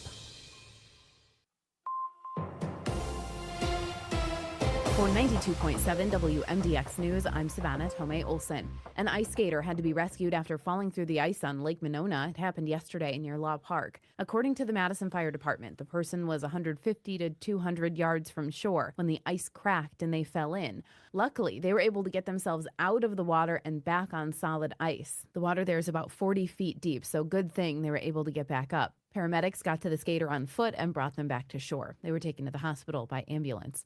Firefighters want people to know that area may have ice heaves, spots where the ice can crack because the pressure underneath it is changing. And the spring elections are shaping up. The deadline for candidates to file their paperwork was earlier this week. Statewide, we have a few races that'll be on the ballot for everyone, and probably the biggest one is for Wisconsin Supreme Court. Liberal Justice Ann Walsh Bradley is retiring. With a 4-3 liberal majority right now, that means this race will determine the balance of the court. Technically, Wisconsin Supreme Court justices are nonpartisan. The candidates are the liberal-leaning Susan Crawford, a Dane County judge. She has Walsh Bradley's endorsement, and the right-leaning Brad Schimmel, a Waukesha County judge who's served as state attorney general under Scott Walker. It's already poised to be the state's most expensive Supreme Court race. On top of that, voters will choose the next superintendent of the Department of Public Instruction. Right now, there are 3 people running: incumbent Jill Underly, superintendent of Sauk Prairie Schools Jeff Wright, and former teacher and education consultant Brittany Kinzer. There will be a primary in February. That'll narrow it down to the 2 candidates that will be voted on April 1st. Plus, there will be some appellate court judges on the ballot as well. And if you're hungry and want to donate to a good cause, remember today is the fundraiser at Texas Roadhouse for the Abundant Life Christian School community. Both Madison locations are participating. They'll be donating 100% of their profits today to the fundraiser hosted by the United Way, which currently has more than $240,000. I'm Savannah Tomei Olson. You're listening to 92.7 WMDX News. On your entertainment beat, I'm Pete Schwaba. The effect of the fires in Los Angeles have been devastating. The ultimate impact on the entertainment business remains to be seen, but 2 notable premieres were canceled due to the fires, including Universal's Wolfman, which was scheduled to have its premiere at the TCL Chinese Theater Tuesday night. Jennifer Lopez's Unstoppable premiere was also canceled Tuesday night. There is no word on whether or not the events will be rescheduled. Wolfman is set to hit theaters on Martin Luther King Day weekend. Matthew Perry has managed to stay in the news fairly often following his mysterious death in 2023. His friend's colleague Lisa Kudrow made news the other day when she appeared on the Drew Barrymore show and told Barrymore that Perry gave her the famous Friends cookie jar from the set as a parting gift after the last episode. Kudrow added that Perry left a note in the cookie jar that she only recently discovered after his death. It is unclear why Kudrow checked the cookie jar after all these years. Maybe a serious case of the munchies. For more showbiz fun, tune in to Nightlight with me, Pete Schwaba, weeknights from 6 to 8 p.m. on the Civic Media Radio Network. You can always continue the conversation on social media. Share your thoughts when you find and follow Civic Media on Facebook, X, and Instagram.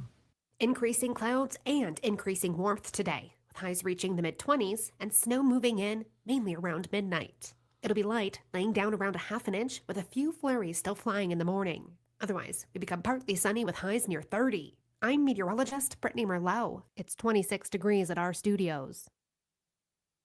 Clothes that fit your style and your life. At Equability, they adapt your jackets, pants, and more for dexterity or mobility challenges. Feel confident, comfortable, and ready for anything. Visit EQUability.co to make your clothes easier to wear today. The John and Gordy Show. Costco is building apartments above its stores to address the affordable housing crisis. Starting earlier this year, walking downstairs and getting a $1.50 hot dog, Sam. Man, that's just the dream. Gives new meaning to the affordable walkability. John, you're very excited about this. This is my dream come true. Weekday morning, 6 till 8 That on would be great. 92.7 WMDX Well, and the for Civic that Media aspect. app. Affordability. It's easy to listen For to my your gut, maybe favorite not for local my- radio station anytime. Yeah, I can't say I wouldn't eat way too many hot dogs because I would.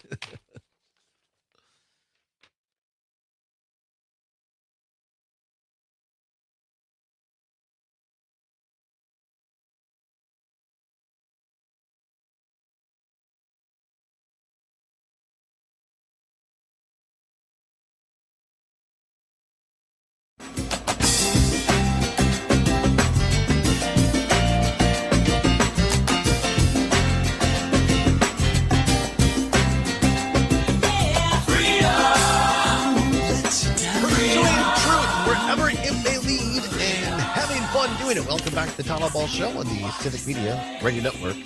Zomer is on the board. Todd behind the mic here on a Tuesday, January 9th. So we'll see if we get to the others, because I've been trying to do this story for a couple of days. And I feel like we got to have some serious stuff here with the 119th Congress. But I'm very intrigued by this other story, according to the CDC. And it goes along with this story, that very serious story about the population is on track to be like 200,000 people less in northern Wisconsin by 2050. And it's very concerning that people are aging. We're not having new people move in. The birth rate isn't quick enough. And so a lot of communities in Wisconsin are going to face challenges if younger people aren't there. But here's kind of the sidebar story on this. That Wisconsin has one of the lowest fertility rates in America. Did you know this? I did, only because you told me from this very article yesterday. I'm just intrigued by this. I am too. I wonder why. Why aren't we more fertile here? I wonder if it goes into why. I wonder if it has anything to do with the mercury level in the fish or something. Well, or all the beer. That's a point. You want to know what the highest? Guess what the highest fertility rate state in America? Who is the most fertile in America? Wouldn't that be great to have a contest? There he is, most fertility. I wonder, like, do you just do sperm count or whatever for men? Right? That would be a competition. What's your sperm count to be named Mr. Fertility in America? I think it's going to have to be on HBO, though. You can't put that on cable. Right. Double, exactly. It'd be a streaming service. And for some reason, there is literally like a skunk stripe right down the middle of America. And when it comes to fertility, I'm not joking around here. I mean, does it line up with the Rockies or something? Just east of the Rockies. Highest fertility state in America, according to the CDC, South Dakota. South Dakota. I don't know what I would have guessed, but it wouldn't have been that. Really? South Dakota, followed by Texas, which my friend Alex would say, you're gall dang right. No surprise there. Texas men very proud of their fertility. North Dakota, right above South Dakota, of course. Nebraska. And then kind of the outlier, Alaska. The most fertile states in America. South Dakota, Texas, North Dakota, Nebraska, and Alaska. I mean, that's very interesting. Andrew in Maine on WAUK says most fertility would have to be where Nick Cannon lives. That is fantastic. That is a great take, Andrew. For those that don't know, Nick Cannon, the former host, and I still say the best host of America's Got Talent, when Mariah Carey, his then wife, was one of the judges on the show, and he always used to introduce her, and he'd say, and now Mariah. And I loved how he said Mariah. But Nick Cannon has what, like 11, 12, 13 kids? Something like that. It's crazy. So I agree. Wherever Nick Cannon lives has to be fertile. WAUK Ronnie in Horicon says there has to be a correlation between drinking and infertility. Well, now that's interesting. Probably. Maybe.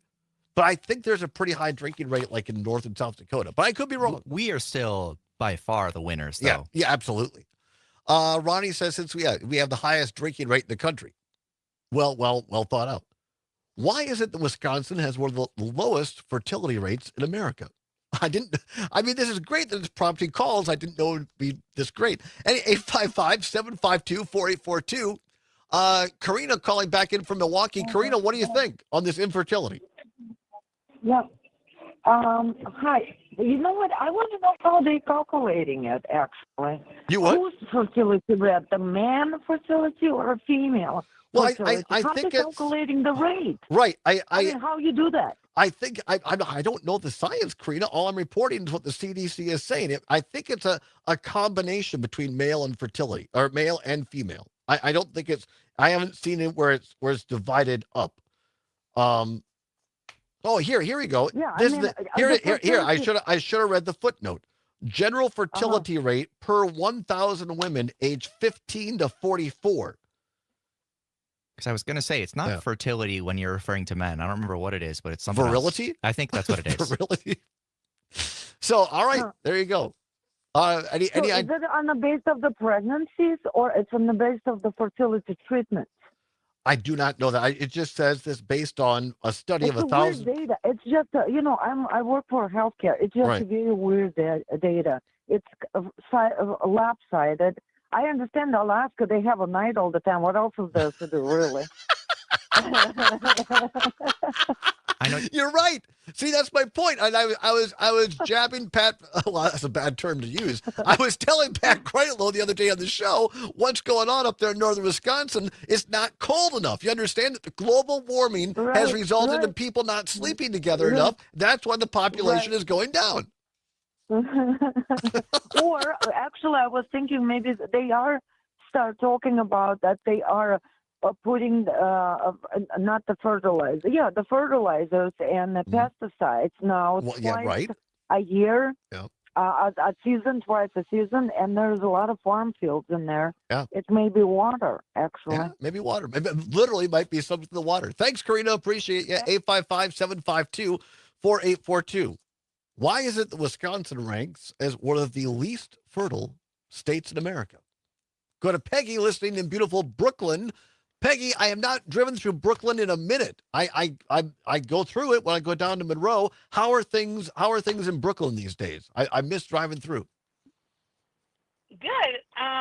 So your fertility question, I honestly, and I agree with my daughter, she's 29, and she said, Mom, the younger generation, they're either super, super, super far in debt because they don't know the value of a dollar, or they don't want to go there, so that's why they're not buying houses. That's why they're not buying cars, and that's why some of them are still. My daughter travels for her job. She rents a room from us. She pays for her car in cash. She has more money in the bank than I'll ever have. I charge her rent, but she said people don't want to go in debt, so they're not having kids. They're not having cars because that's where all their money goes, cars and insurance. Yep. And they don't want to go there, so they Uber, or Brooklyn. You can Uber from Brooklyn, Wisconsin. Give me a break, you know. And so that's what I honestly agree with her, and I do kind of agree with the water issue with the previous caller. Yeah. Well, great perspective, Peggy. Go ahead. Well, because I've noticed in our area, and I don't want to get a mass panic here. Right. MS in women and Parkinson's is huge in our area, and Really? I honestly would love to do a study. I bet you had something to do with the farm field pesticides. You never know. I mean, there's all kinds of different issues out there. But yeah, you may be onto something as well. You know, it's a great point. I appreciate it, Peggy. Stay safe and stay well there in the beautiful village of Brooklyn, Mr. Sommers. I am looking at a little bit of research on how to test fertility. Yeah. And you can, it's somewhat of an inexact science as far as I'm aware, but you can do blood tests to check hormone levels and the ovarian reserve, the number of potential eggs remaining. And you can also do ultrasound. I imagine they're not doing ultrasound on all 1,000 of these women, but they could be, to look for structural problems that would make fertility lower. Yeah, very, very possible. Tony watching on YouTube says he listened to Earl Ingram on Wednesday. Of course, can be heard every morning from 8 until 10 on Civic Media, talking about water in Wisconsin. So there you go. Another thing to talk about here. I mean, it all kind of, a lot of these things relate. But I just think it's interesting because when you look at the most fertile state, South Dakota, well, lots of agriculture and farming and all kinds of things in South Dakota. North Dakota. It's interesting that it's a streak. It's like a skunk stripe, like a white stripe on a skunk's back. And they're right in line. The most fertile, other than Alaska, who is, not part of the lower 48. But other than Alaska, and including Alaska, the most fertile state in America, South Dakota, then North Dakota, Nebraska, Texas. Interesting that the middle part of the state, or middle part of the country. I think more research needs to be done. More research needs to be done. We do a whole show on fertility and fertility. Now, see, Dr. Lyerly would be perfect for this. I bet she could tell us. I bet she could tell us at least something, at least more than we know. More than we know, absolutely. 855-752-4842, 855-752-4842. Well, I kind of screwed the pooch on this story, didn't I? Because I was going to go somewhere, and then it went somewhere else. Yeah. Which is fine. I'm glad people are interested because see, it just shows my instincts were right. I thought, well, this is very unusual and interesting and odd, and I guess other people did too. But here we'll be a little more serious, I guess. Looking at the 119th Congress, and try to look at it a little bit through the eyes of here in Wisconsin, because there's going to be a lot of shiny object distractions in Washington, D.C. starting in a week or so. And I think the key is to try to sort through this and just bring you the truth, bring you the facts and what this all means. So number one, the budget mountain. Donald Trump has a big vision. One big bill that combines tax cuts, the debt ceiling, immigration, a farm bill, and everything else Republicans want. It's a kitchen sink of bills. The omnibus bill of omnibus bills. The details for all that will be tricky. But first, to pass something like this with just 53 Republicans in the Senate, Trump must get around the Senate's 60-vote requirement using the budget procedural called reconciliation. But to do that, Republicans in both chambers must agree on a budget for the government.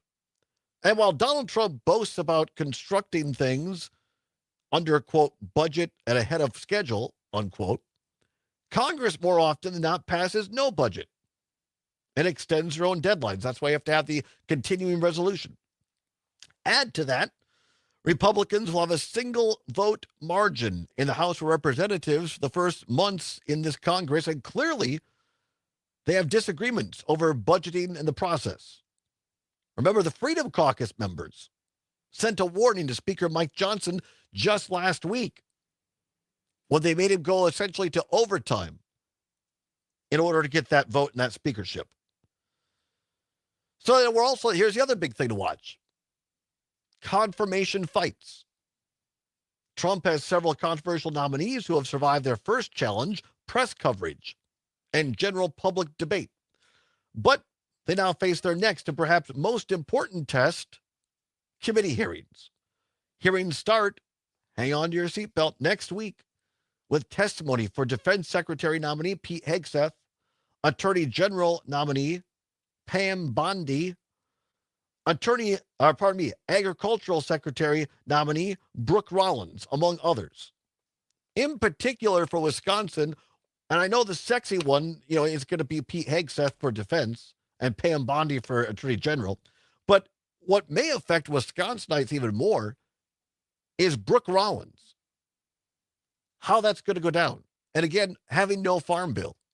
And remember, what farm bill is not just folks who are making a living off the land in agriculture.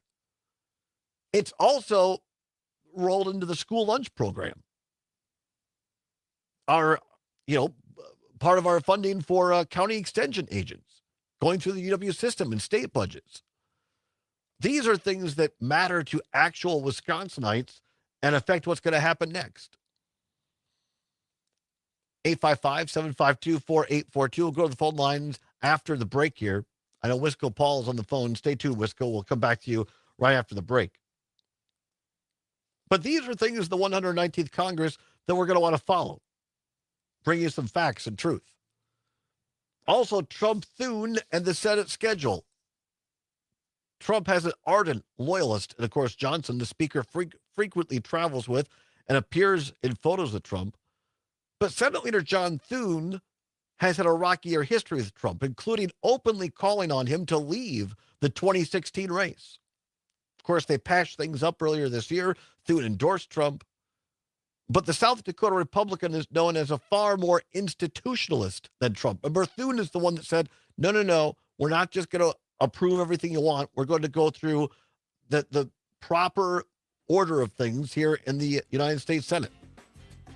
And this includes the Senate itself. Thune has set an extraordinary aggressive calendar. A 5-day work week in Washington are unusual for lawmakers, to say the least. We'll come back, take your phone calls, wrap things up. It's a Thursday edition of the Allbaugh Show right here on the Civic Media Radio Network.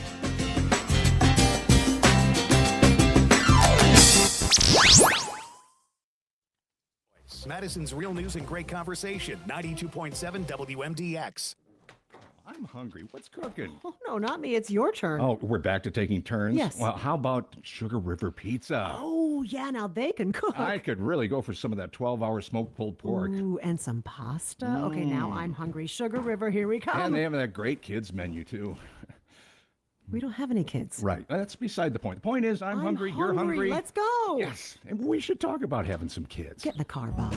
Sugar River, Sun Prairie, Verona, New Glarus, and catering. I like You're listening to the American Democracy Minute, keeping your government by and for the people. Former New York Governor Andrew Cuomo signed automatic voter registration into law in December of 2020 to begin in January of 2023. Pandemic, technical, and bidding delays ensued, but preparation for voter registration at the DMV and other state agencies has finally begun. The New York State Board of Elections approved a resolution in December 2024 authorizing the state's Department of Motor Vehicles and other state agencies to create voter registration forms and transmit that data to the Board of Elections. I think I'm going to title this The new our system Up allows North. It's not citizens cold to enough opt to get out it of on. voter registration, but will otherwise register or change registration information during official transactions. Gotham Gazette reports that both the implementation of automatic voter registration, or AVR, and online voter registration, or OVR, were delayed as technical staff was diverted for pandemic-related IT projects. While the delays are frustrating, getting it right is critical. Early adopter Oregon...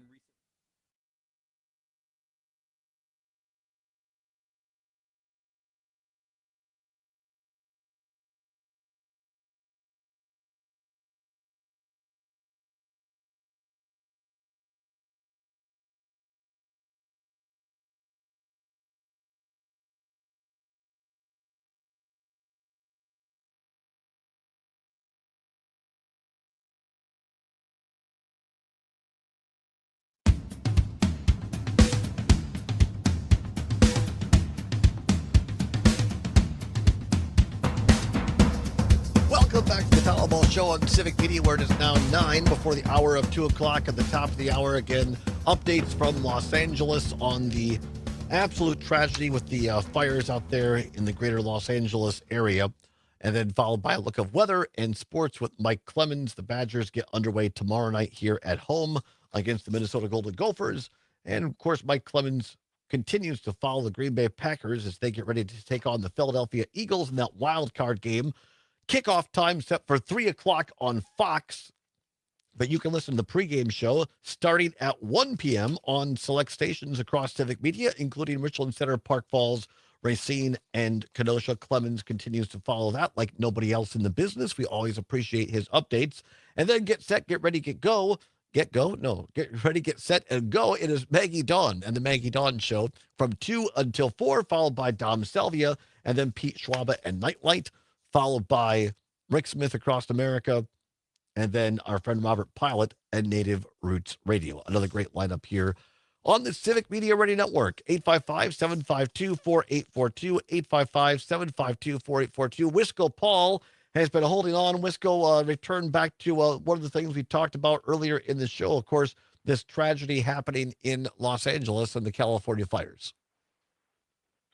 Yeah, thanks for taking my call, Todd. First of all, Van Norton and Skiles, I think I said his name right, they're both toast if Trump's Secretary of Agriculture screws things up with agriculture, which could happen, but right. their jobs are done if he does that, because that'll hit home in their congressional districts. But here's the thing that I'm not looking forward to with Trump. He can't say Governor Newsom. He has to say Governor New Scum. I mean, right. Why LA is burning. Now that's that's so childish. And then on top of that, he has to blame the governor of California for LA burning because of the water situation out there. You know, I don't know. I understand how he got elected because Biden, did not quit after 4 years, and there was no primary, and 15 million people sat home and all that. But you have 4 years of this. I mean, even if he, it's just mind-boggling. All right, I'll let you go. No, that's fine. Always appreciate your call, Wisco. Thank you for calling. But I think you bring up a great point in that there are a great many people who feel exactly like you do, Wisco. who are just tired and exhausted already. And to your point, Wisco, they're going 4 more years of this again. And for me, I think, it goes back to the old Mr. Rogers quote. In disaster, look for the helpers. And if you contrast what President-elect Trump is already doing, name calling, blaming, using inaccurate information at best, lies at worst. Look at the response of Governor Newsom yesterday. I watched him last night on Anderson Cooper on CNN. And Anderson Cooper brought up what Wisco just did, that here's what Trump is saying about you. And Newsom rose above it and refused to take the bait. He said, there's a lot of things I'd like to say right now, Anderson, but I won't. I'm focused on the people of California. And as difficult as it is sometimes to take the high road, I think to a large degree that speaks louder than the name calling and the childish behavior. Because fighting childish behavior, name calling, and anger with childish name calling, anger behavior, it's. I just don't see how that gets us anywhere. Zommers? Yeah, we can't always follow the high road. You have to know when to pick your battles. I just think when it comes to natural disasters and things like that, that's not the time to pick the battle. That's the time to say, sit down, go back to daycare. Don't say that, but take the attitude, ignore what he's saying, and take care of business. And in no way, shape, or form, I endorsing Trump's behavior at all. Not at all. But again, I'm looking at people who have actually been elected and people who have actually been leaders. And Newsom wasn't taking the bait yesterday. He just wasn't. He was focusing on his constituents, the people of California, and making sure that he's talking about truth and facts and getting that out to people. And I know it's Mr. Rogers. I get it. But sometimes truth can be found in the simplest of forms. And when he told the kids, it was his mother that told him in a situation, and he kept passing it on to kids.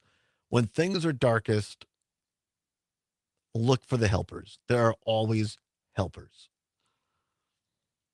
And I saw that last night in Los Angeles. I was watching this tragedy unfold. There were every day there was one, they looked to be in their early 20s. A guy who said, look, I only knew this other guy. I've only known him a short time. I don't know if they're coworkers or what. But he rushed over to help him get as much out of his house. They tried to save his house or his apartment, whatever it was. And at one point, the friend's like, dude, we got to go. We tried. And as they were leaving, they had captured this on their cell phone cameras, of course, like that generation does. And there's trees falling and on fire behind them as they left. But that guy was there to help his friend and invited him to, a guy that he hadn't known that long, to come live with him and be there. Celebrities like Jamie Lee Curtis and others who are just going out in the street and helping their fans, basically, because they live in the same neighborhood. Not to mention the countless firefighters, EMS workers, all the other public service people who are running towards the fire to put that out and to help and offer assistance. That's what I'm choosing to look at as the positive in this, the hopefulness. And we can see it in each of our communities, whether it's in LA or whether it's here in Wisconsin. There are always helpers. And that's what gives me hope. Not just today, but in the 4 years ahead. Great show today. Appreciate everybody for being here. Thank you to Mr. Zommers. In tomorrow, Lieutenant Governor Sarah Rodriguez will be with us in hour number 2. Not going to want to miss that. And Brady Ewing. Big show tomorrow. Join us then. Whatever you're fighting for, whatever you believe in, do not give up. Keep banging your drum.